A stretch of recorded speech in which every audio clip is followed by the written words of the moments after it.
हर खबर पर होगी आपकी पकड़। डाउनलोड कीजिए एबीपी लाइव ऐप।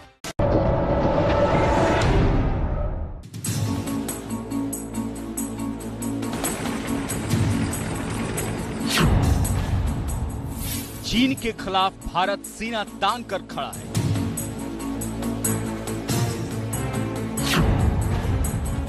चीन की हर चाल पर होगा वार, हिंद की सेना है तैयार।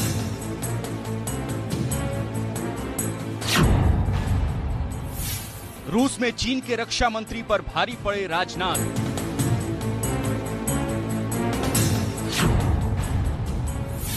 भारत का चीन को दो टूक संदेश, विस्तारवाद की नीति छोड़ो, शांति कायम करो। रूस ने रखा भारत से दोस्ती का मान, चीन से ज्यादा मिला भारत को सम्मान। ट्रंप का हाथ भी भारत के साथ, अकेला पड़ा चीन क्या भारत को दिखा पाएगा आंख? पहले सेना ने दिया आघात, अब कूटनीति में भी मिली मार। नमस्कार, स्वागत है आपका एबीपी न्यूज में। आपके साथ मैं हूं अखिलेश आनंद। और इस वक्त का सबसे बड़ा सवाल यही है कि क्या युद्ध होने वाला है? सरहद पर जिस तरीके के हालात हैं, चीन ने सीमा पर उकसावे की कार्रवाई की तो भारत ने करारा जवाब दिया। 15 जून को भी दिया था और 30 अगस्त को भी। पैंगोंग में पिटने के बाद बातचीत की मेज पर भी चीन अपने विस्तारवाद की नीति की धौंस दिखा रहा है। जिद पर अड़ा है, एलएसी से अपनी सेना को पीछे हटाने को तैयार नहीं। चीन की हेकड़ी को दबाने के लिए भारत ने भी कई चोटियों पर कब्जा कर लिया है और इसी के बाद से चीन बिलबिलाया हुआ है। चीन अपने इलाके में सैन्य तैनाती को बढ़ा रहा है तो भारत भी चीन के सामने डट कर खड़ा हो गया है।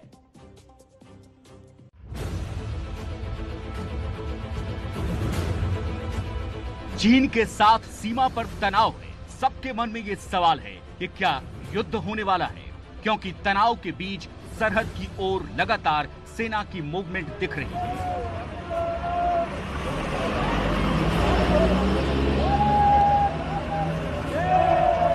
धाराचूला की ये तस्वीरें आज सुबह की है, जहां सेना की कई टुकड़ियों को लिपू लेक की ओर रवाना किया गया। कई ट्रक सीमा की ओर जवानों को लेकर जा रहे हैं। रास्ते में दोनों ओर लोगों ने हाथों में तिरंगा लेकर जवानों की हौसला अफजाई की।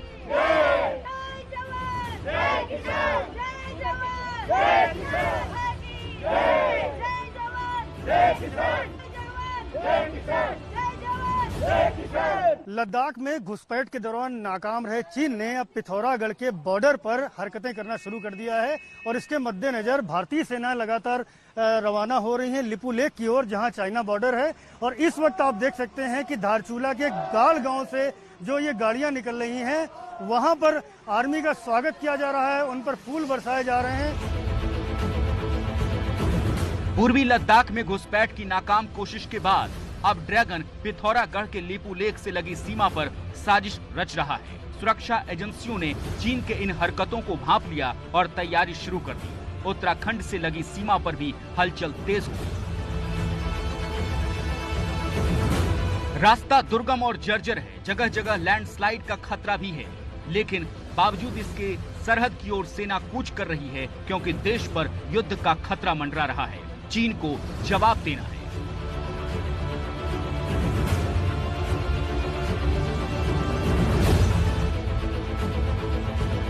लद्दाख में ग्राउंड जीरो पर पहुंचकर सेना प्रमुख एमएम नरवणे ने भी चीन को साफ संदेश दे दिया है कि चीन की चुनौती का जवाब देने के लिए भारत के जवान तैयार हैं। अभी जो एलएसी के ऊपर जो स्थिति है वो थोड़ी नाजुक है, गंभीर है, लेकिन हम लगातार इसके बारे में सोच विचार कर रहे हैं। 2 दिनों के दौरे पर नरवणे ने सीमा पर चीन के खिलाफ मोर्चेबंदी की तैनाती और अपने जवानों की पोजीशन के बारे में जानकारी ली। थल सेना प्रमुख जनरल एमएम नरवणे उन बहादुर जवानों से भी मिले जिनके हौसले की वजह से 29-30 अगस्त की रात चीन अपने मंसूबे में कामयाब नहीं हो पाया। नरवणे ने सैनिकों को उनकी बहादुरी के लिए आर्मी चीफ कमेंडेशन बैज से भी नवाजा। चीन से तनातनी के माहौल में भारतीय सेना ने बयान जारी कर चीन को चेतावनी दी है। सेना की तरफ से ट्वीट कर कहा गया, भारतीय सेना वीरों की सेना है, हर चुनौती के लिए सदैव तैयार है। हमारे लिए राष्ट्र सर्वोपरि है। भारतीय सेना हर चुनौती के लिए सक्षम, समर्थ और पूर्णतया प्रभावशाली भी है।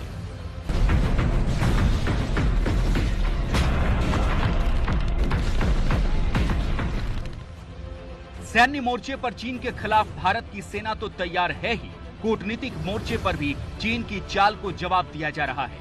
4 महीनों से जारी तनाव के बाद शुक्रवार रात पहली बार दोनों देशों के बीच सबसे बड़ी बैठक हुई। ये बैठक मॉस्को में SCO के तहत चीन के गुजारिश पर रक्षा मंत्री राजनाथ सिंह चीन के रक्षा मंत्री से मिले और चीन को साफ साफ संदेश दे दिया। राजनाथ सिंह ने कहा, भारत LAC पर शांति के पक्ष में है, लेकिन चीन को पहले विस्तारवाद की नीति छोड़नी होगी। मतभेदों का शांतिपूर्ण समाधान जरूरी है।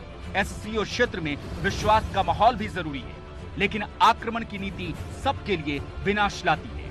भारत विवाद को सुलझाने के लिए बातचीत का समर्थक है। ये बात रक्षा मंत्री के बाद विदेश मंत्रालय ने भी कही। और जो तमाम खबरें आ रही हैं, जो रिपोर्ट्स हैं, उसके आधार पर यही सबसे बड़ा अभी का सवाल बना हुआ है कि क्या युद्ध होने वाला है।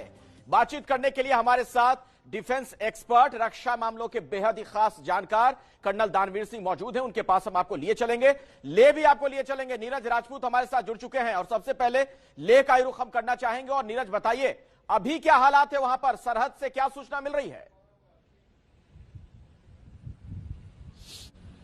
बिल्कुल अखिलेश, जो स्थिति है वो अभी भी बेहद तनावपूर्ण बनी हुई है, क्योंकि भारतीय सेना ने डोमिनेट किया हुआ है, हाइट्स किया हुआ है। और साथ ही उत्तर की तरफ जो पैंगोंग त्सो लेक से सटा हुआ इलाका है, फिंगर एरिया का उत्तर में, वहां पर भी जो भारतीय सेना ने अपनी रीपोजिशनिंग की है, रीएडजस्टमेंट किया है, उसके मायने ये हो सकते हैं कि बहुत जल्द हम लोग देख सकते हैं कि वहां पर भी भारतीय सेना की तरफ से कोई कार्रवाई हो सकती है, ताकि जो लाइन ऑफ एक्चुअल कंट्रोल है LAC, उसको फिर से मेंटेन किया जाए इस इलाके में, खासतौर से पूर्वी लद्दाख में। जी, अब जरा दानवीर सिंह जी का हम लोग रुख करना चाहेंगे। अपने दर्शकों को बता दें कि जो रक्षा मामले हैं उनके बहुत ही खास जानकार हैं दानवीर सिंह जी, देश के बड़े डिफेंस एक्सपर्ट हैं। दानवीर जी, आपका क्या आकलन है, क्या लगता है कि ये युद्ध की आहट है? देखिए, बिल्कुल ये युद्ध जैसी परिस्थितियां बनी हुई हैं, खासतौर से 29-30 के बाद स्थिति काफी नाजुक है। आपने सेना अध्यक्ष को सुना कि उन्होंने क्या बोला, और आज का जो CDS का बयान है वो भी इसी ओर संकेत करता है कि सिचुएशन बहुत गंभीर है, सिचुएशन बहुत टेंस है और हम पूरी स्थिति से निपटने के लिए तैयार हैं। तो जाहिर सी बात है कि कोई छोटी सी चिंगारी भी एक बड़े युद्ध में तब्दील हो सकती है, और उसी से हम ये समझ सकते हैं कि कितनी टेंस सिचुएशन अभी लाइन ऑफ एक्चुअल कंट्रोल पर इंडिया और चाइना के बीच में होगी। नीरज, एक सवाल ऐसे में यह खड़ा हो जाता है कि जिस तरीके के हालात बने, और खासतौर पर पिछले दिनों की अगर मैं बात करूं, एक हफ्ते के अंदर के जो डेवलपमेंट्स, घटनाक्रम जो देखने को मिले हैं, क्या ये आपको लगता है, आप चूंकि वहां पर मौजूद हैं इसलिए आप विशेष जानकारी दे पाएंगे, भारत का जो रवैया है, जिस तरीके से हमने चीन को उसकी औकात दिखाई है, चीन बिलबिलाया हुआ है?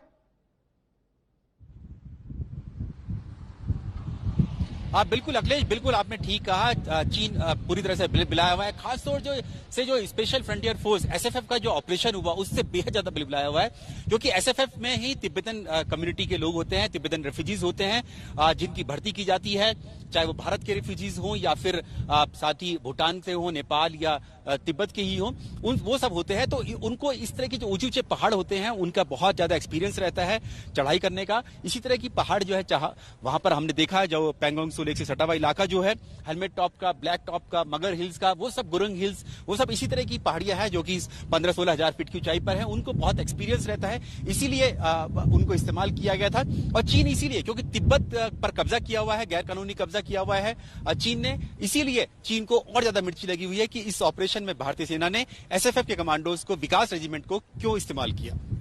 ABP न्यूज पर यह बहुत बड़ी कवरेज हमारे दर्शक देख रहे हैं। आपने देखा नीरज राजपूत इस वक्त लेह में मौजूद हैं, और दानवीर सिंह जी, मैं आपके पास आऊं उससे पहले नीरज, मैं चाहूंगा जरा अपने पीछे का वो दृश्य आप दिखाएं जो आप तस्वीरें दिखा रहे थे, और ये बताइए भी कि आप जहां पर खड़े हैं वहां से कितनी दूरी पर यह सारी हलचल है।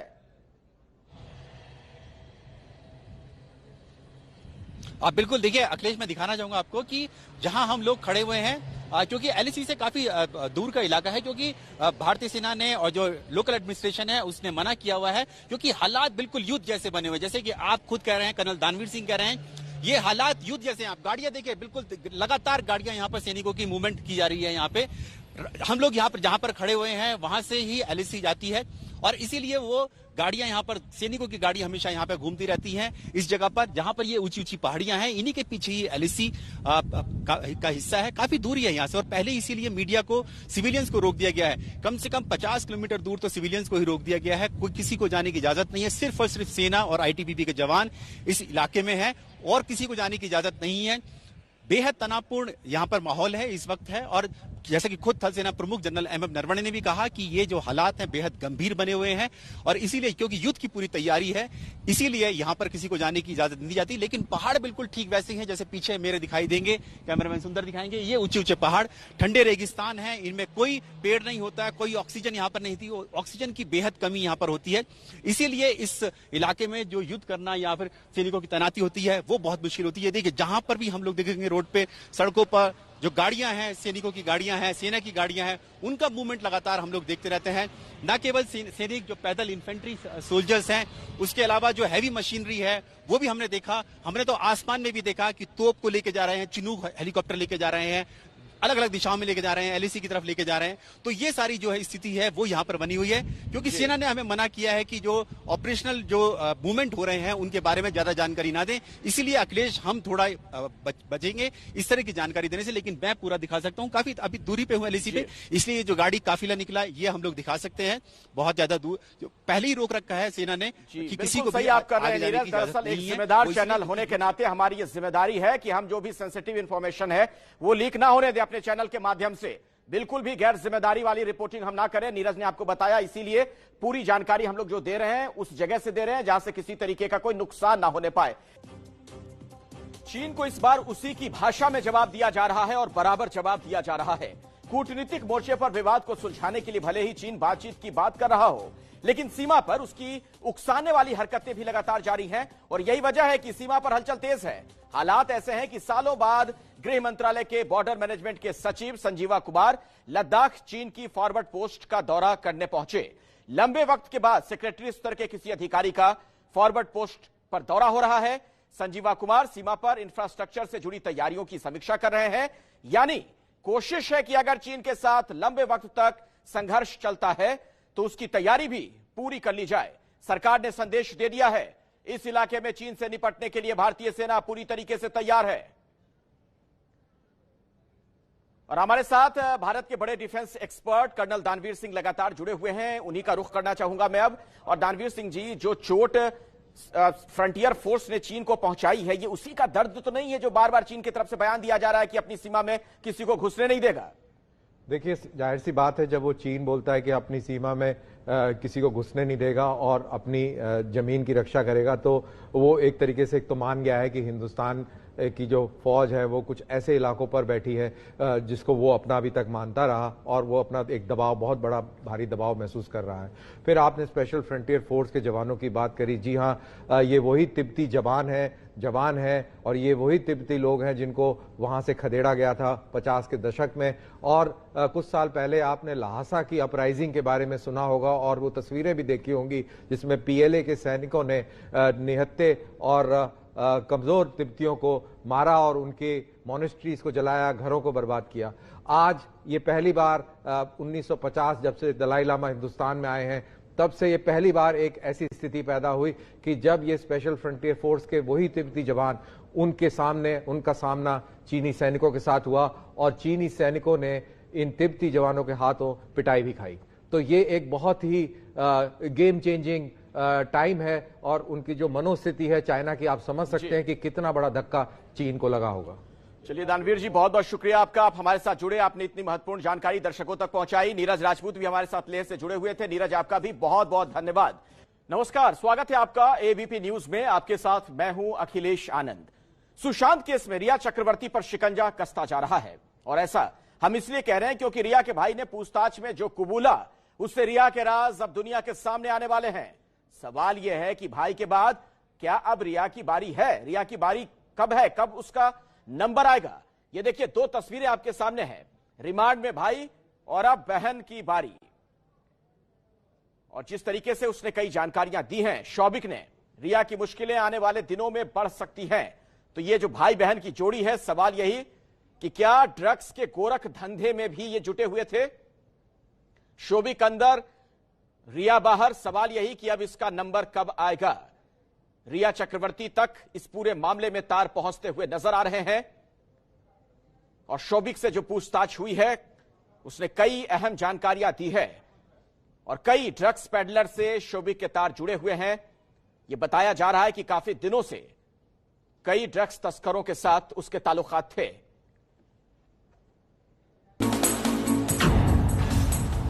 अब ड्रग्स कनेक्शन में रिया पर कस्ता फंसा।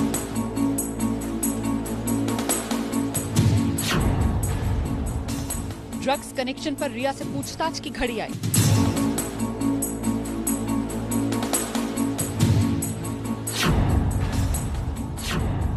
एनसीबी की रिमांड पर भाई शोभिक।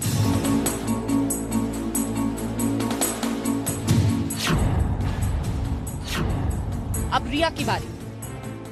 सुशांत मौत केस में ड्रग्स कनेक्शन को लेकर पूछताछ में अगला नंबर रिया चक्रवर्ती का तय माना जा रहा है। रिया के भाई शोभिक को 9 सितंबर तक एनसीबी की रिमांड पर भेजा गया है और अब रिया को भी पूछताछ के लिए समन भेजा जाएगा।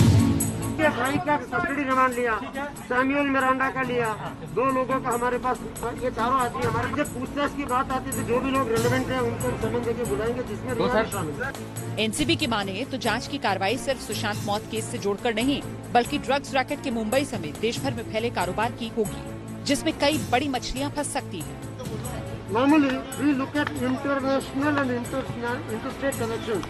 We look for the big fish. जी हां, अब जांच शुरू हुई है, कई बड़ी मछलियां फंस सकती हैं। हम आपको सीधे लिए चलते हैं अंकित गुप्ता के पास, हमारे सहयोगी हमारे साथ जुड़ चुके हैं।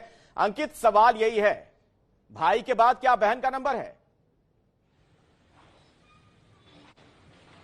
निश्चित तौर पर, और ये हम नहीं कह रहे हैं, ये तो खुद एनसीबी की तरफ से कहा जा रहा है कि शोभिक को गिरफ्तार किया जा चुका है, रिमांड में लिया जा चुका है और अब रिया की बारी है। तो इस वक्त मैं रिया चक्रवर्ती के घर पर हूं। फिलहाल अभी तक उनके पास सम्मन तो यहां देने कोई नहीं आया है, लेकिन ये तय मानिए अखिलेश, अगले 24 से 48 घंटे के भीतर रिया चक्रवर्ती एनसीबी के दफ्तर में मौजूद होंगी। उनको पूछताछ के लिए बुलाया जाएगा। इतना ही नहीं, जैसी जानकारी मिली है शोभिक से, सैमुअल मिरांडा और बाकी लोगों से पूछताछ करने के बाद में बाकायदा एनसीबी ने सवालों की लिस्ट भी तैयार कर ली है और उम्मीद यही की जा रही है कि आज शाम होते होते आज देर शाम तक रिया को सम्मन दे दिया जाएगा और काफी हद तक संभव है कि कल रिया चक्रवर्ती को एनसीबी के सामने हाजिर होना होगा और जवाब देना होगा। मैं अंकित दोबारा आपके पास लौटूंगा, हमारे साथ आप जुड़े रहें। दरअसल सुशांत केस में ड्रग्स, पैसा, धोखा, साजिश की सबसे बड़ी कहानी है। सुशांत के घर वाले ये आरोप लगाते रहे कि सुशांत के पैसे पर रिया ऐश करती थी। क्या ये आरोप सच है? एबीपी न्यूज के पास जो दस्तावेज मौजूद हैं, उससे ये पता चलता है कि मौत से कुछ दिन पहले सुशांत अपनी गाढ़ी कमाई को किसी से बचाना चाहता था। अपने पैसे को लेकर चिंतित थे सुशांत। ये बहुत बड़ी जानकारी निकलकर सामने आई है।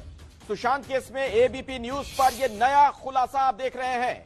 अपने पैसे को लेकर चिंतित थे सुशांत। बैंक के रिलेशनशिप मैनेजर से सुशांत ने बात तक की थी। यह भी एक बड़ी जानकारी निकलकर सामने आ रही है। खाते में बदलाव को लेकर सुशांत ने बातचीत की थी। सुशांत के पैसे कौन लूट रहा था? सुशांत का खाता कौन खाली कर रहा था? सुशांत के पैसे पर कौन ऐश कर रहा था? सुशांत को क्यों होने लगी अपने अकाउंट की चिंता? सुशांत सिंह राजपूत जो दिल खोलकर दोस्तों पर पैसा खर्च करते थे, जो गरीबों की मदद करने से नहीं हिचकते थे, जिन्होंने देश में आई बाढ़ से मुश्किल में फंसे लोगों की आर्थिक मदद की, अचानक एक वक्त पर उन्हें अपने पैसों की फिक्र क्यों होने लगी? वो अपने खातों को सिक्योर करने लगे। जी हां, आपने सच सुना। मौत से ठीक पहले उन्होंने बाकायदा कोटक महिंद्रा बैंक के अपने रिलेशनशिप मैनेजर से बात भी की। हाय हरीश, मैं सुशांत सिंह राजपूत बोल रहा हूं। समय मिलने पर प्लीज कॉल करना। हाय, मुझे फॉर्म पर आपके हस्ताक्षर चाहिए। मैं किस ईमेल पर आपको फॉर्म भेजूं? सुशांत और उनके कोटक बैंक के रिलेशनशिप मैनेजर हरीश के बीच हुई ये बात क्या साबित करती है? वो आखिर अपने खाते में किस तरह का बदलाव करना चाहते थे? सीबीआई और ईडी इन सवालों के जवाब के लिए कोटक महिंद्रा बैंक के रिलेशनशिप मैनेजर हरीश से पूछताछ करने वाली है। जांच एजेंसियों ने सुशांत के बैंक खातों को लेकर उनके दोस्त Siddharth Pithani, Samuel Miranda, cook Keshav और नीरज से पूछताछ कर चुकी है। इन चारों के बयान में ये बात सामने आई है कि रिया सुशांत के पैसे खर्च करती थी। रिया सुशांत के खातों से लगातार पैसे निकलवा रही थी। इसके अलावा ये भी खुलासा हुआ कि सुशांत के घर पर रिया के अलावा उनके माता पिता भी रहते थे। रिया और उनके माता पिता के सुशांत के घर में रहने का खर्च बढ़ गया था। पैसों के खर्च को लेकर नवंबर और दिसंबर महीने में सुशांत और रिया के बीच कई बार अनबन भी हुई। शायद यही वजह है कि सुशांत अपने खाते में बदलाव करना चाहते थे। सूत्र बताते हैं कि सुशांत के बैंक खातों से 5 साल में 34 करोड़ से ज्यादा खर्च हुए। सुशांत की मौत से पहले कई लोगों ने उनके पैसों से खूब ऐश किया। ये खर्च दोस्तों और विदेश यात्रा पर हुए। सुशांत के यूरोप टूर के दौरान रिया साथ गई थी। उनके खातों से इतना पैसा खर्च होने से वो इतने हताश हो गए कि उन्होंने अपने घर का खर्च 30,000 रुपए तक करने की बात कही थी। वो बॉलीवुड छोड़ फार्म हाउस में खेती करना चाहते थे। उधर रिया और उसका परिवार सुशांत के पैसों के निवेश पर नजर रख रहा था। इसका सबूत है एक ऑडियो जिसमें सुशांत के पैसे कहां निवेश होंगे, कैसे खर्च होंगे, ये रिया, उनका परिवार और मैनेजर श्रुति मोदी तय कर रहे थे। Banks now offer services. Lawyers generally always. Lawyers have done. We set up trustee companies. Like for example, I do a lot of. We handle all the Bori trusts in Sosefi Hospital and SBUT, etc. We have companies that are corporate trustees, so that it's. But so it really. I have another question now. For example, if we have say 10 rupees that has to go in this trust, and suppose you want to make an FD or a mutual fund of it. That still the trustees can. The trustees will decide what is best. Will decide what is best to be done. Which has a better return rate and which less risky. And you can define all that. It can be a simple or a huge document, as critical as complicated. But see, this is the worst case scenario. Yeah. I personally feel like we can come to this conclusion after a month. Yeah, and no, my bigger concern is this: that honestly, at this point of time, any contract that is being arrived at is going to be null and void. Right. He's not. True legal definition is that you're not in a sound state of mind. Correct. So whatever we contract today is null and void. ऐसे सुशांत के house manager Samuel Miranda भी इस बात का खुलासा कर चुके हैं कि सुशांत के पैसे से रिया शॉपिंग करती थी। नीरज और केशव भी इस बात की तस्दीक कर चुका है कि रिया सुशांत के पैसों को खुद पर और अपने परिवार पर खर्च कर रही थी। शायद यही वजह है कि सुशांत अपनी कमाई की सुरक्षा को लेकर परेशान थे। और आइए इसी खबर पर और ज्यादा जानकारी हम आपको देते हैं। गणेश ठाकुर हमारे सहयोगी इस बीच हमारे साथ जुड़ चुके हैं। गणेश, यकीनन ये बहुत चौंकाने वाला खुलासा है कि सुशांत अपने आखिर के दिनों में अपने ही पैसे को लेकर बहुत ज्यादा चिंतित थे। ऐसा लग रहा था कि मानो उनके पैसे लूटे जा रहे हो।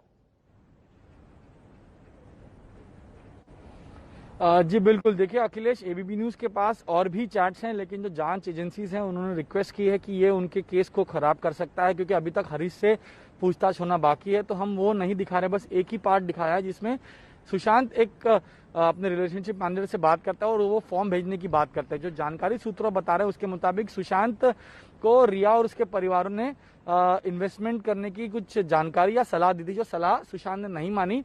और मई के महीने में सुशांत अपने बैंक के अधिकारियों से लगातार संपर्क में थे और उनसे निवेश को लेकर, अपने अकाउंट के एक्सेस को लेकर ये सारी बातें उन्होंने की थी। कहीं ना कहीं उन्हें अपने पैसों की, अपनी मेहनत की कमाई की चिंता थी, क्योंकि कई सारे लोग उनके पैसों के आधार पर जी रहे थे या उनके पैसों के आधार पर उनका गुजारा हो रहा था। तो सुशांत को आखिरी वक्त में वो समझ चुके थे 71 करोड़ का पूरा ट्रांजैक्शन है, टर्नओवर 5 सालों में है, जिसमें केवल म्यूचुअल फंड्स, एफडीज, ये सब मिला के 15 से 20 करोड़ रुपए हो रहे हैं। बाकी उन्होंने गाड़ियों वाड़ियों में खर्च किया, एक फ्लैट लिया है। करीब 30 करोड़ से ज्यादा का उन्होंने जो खर्च किया है वो ऐसे ही दोस्तों के साथ टूर पे इसको दे दिया, किसी को मदद कर दी, इस तरह का उनका ट्रांजैक्शन है। तो सुशांत को जब ये जो वो डिप्रेशन में थे या जो स्थिति में थे, उस समय उन्हें पता चल गया था कि कई सारे लोग जो मेरे साथ हैं, जो मुझे छोड़ के चले गए हैं, उन्होंने मेरे पैसों का इस्तेमाल किया और अब भी लोग इस्तेमाल कर रहे हैं। इस वजह से सुशांत ने अपना फ्यूचर सिक्योर करने के लिए ये कदम उठाया और यही बड़ा ट्विस्ट इस केस में लगा, क्योंकि सीबीआई, ईडी, रिया लगातार कहती आ रही कि मैंने उनके पैसे नहीं लिए, लेकिन बैंक मैनेजर हो गए, रिलेशनशिप मैनेजर हो गए, उनको जो सुशांत ने बताया होगा कि वो ये क्यों करना चाहते हैं, क्या करना चाहते हैं, तो उससे बिल्कुल इस मामले पर रोशनी गिरेगी, कुछ सबूत मिलेंगे और उसी के आधार पर आगे केस ले जाने की कोशिश ईडी और सीबीआई करेगी। अखिलेश, बिल्कुल। तो गणेश और अंकित गुप्ता, आप दोनों का बहुत बहुत धन्यवाद हमारे साथ जुड़ने के लिए। और जैसे जैसे इस पूरे मामले में जांच आगे बढ़ रही है, आप देख रहे हैं किस तरीके से कई चौंकाने वाली जानकारियां सामने आ रही हैं। एक बड़ी खबर इस वक्त आपको हम बता दें कि रिया चक्रवर्ती की कल एनसीबी के सामने पेशी हो सकती है। यह बहुत बड़ी खबर, रिया कल नारकोटिक्स ब्यूरो के सामने पेशी होनी है, यह खबर आ रही है। रिया से पूछताछ होगी। आपको बता दें कि भाई पहले ही गिरफ्तार हो चुका है, बहन की अब बारी है। और इस बीच ये ताजा जानकारी, बड़ी जानकारी कि रिया कल एनसीबी के सामने पेश हो सकती है। तो रिया तक इस पूरे मामले के तार जुड़ते हुए नजर आ रहे हैं और ऐसे में कल मुमकिन है कि रिया से इस बारे में पूछताछ हो। सुशांत की हत्या हुई या सुशांत ने आत्महत्या की, यह सवाल अब भी बना हुआ है। सीबीआई लगातार एक्शन में है और आज सीबीआई की टीम एक बार फिर से मुंबई में सुशांत के घर एम्स के डॉक्टरों के साथ पहुंची। खुलने वाला है सुशांत की मौत का राज।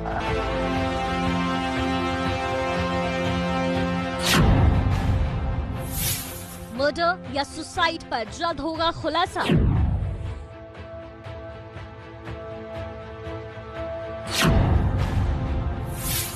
सुशांत के घर में फिर पहुंची सीबीआई। 2 अलग अलग महीने, 2 अलग अलग तारीख, लेकिन तस्वीर एक जैसी, मकसद भी एक। आखिर 14 जून को क्या हुआ था? क्या सुशांत की हत्या कर दी गई थी या सुशांत ने खुद मौत को गले लगा लिया था? आज सीबीआई के अधिकारी 2 गाड़ियों में फिर से सुशांत के घर पहुंचे।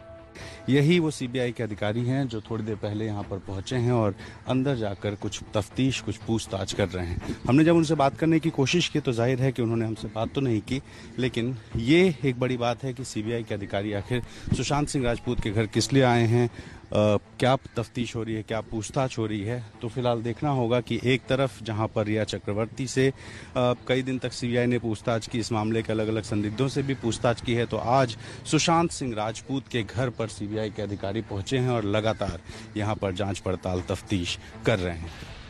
सुशांत के घर पहुंची सीबीआई की टीम ने घर की तलाशी ली। हर कोने से सुशांत के मौत के राज खंगालने की कोशिश की गई। सीबीआई के साथ एम्स और फॉरेंसिक की टीम भी साथ थी। सीबीआई की मेडिकल जांच टीम को एम्स के डॉक्टर सुधीर गुप्ता लीड कर रहे हैं, लिहाजा उन्होंने बयान दिया, हमने अपने डॉक्टर की टीम मुंबई भेजी है। आज हमारी टीम ने सीन ऑफ क्राइम को मेडिकल डेथ इन्वेस्टिगेशन के हिसाब से रिक्रिएट करने को कहा है। फॉरेंसिक टीम के साथ हमारे डॉक्टर भी मौजूद हैं। आज का रिक्रिएशन हमारे हिसाब से हुआ। मुंबई में सुशांत के घर सीबीआई की टीम करीब 1.5 घंटे रही। इस दौरान सुशांत की बहन मीतू, सुशांत के कुक नीरज, केशव और दोस्त सिद्धार्थ पिठानी भी सुशांत के घर पर मौजूद रहे। सबसे पहली गाड़ी में फॉरेंसिक टीम निकली है, दूसरी गाड़ी में सिद्धार्थ पिठानी था, तीसरी गाड़ी में जो सीबीआई के अधिकारी थे वो थे, चौथी गाड़ी ये निकली है जिसमें जो है केशव और नीरज थे। निश्चित तौर पर आज का दिन सीबीआई जांच के लिहाज से काफी महत्वपूर्ण कहा जा सकता है। और इस बीच ताजा जानकारी है कि कल 11 बजे एनसीबी के सामने रिया की भी पेशी हो सकती है।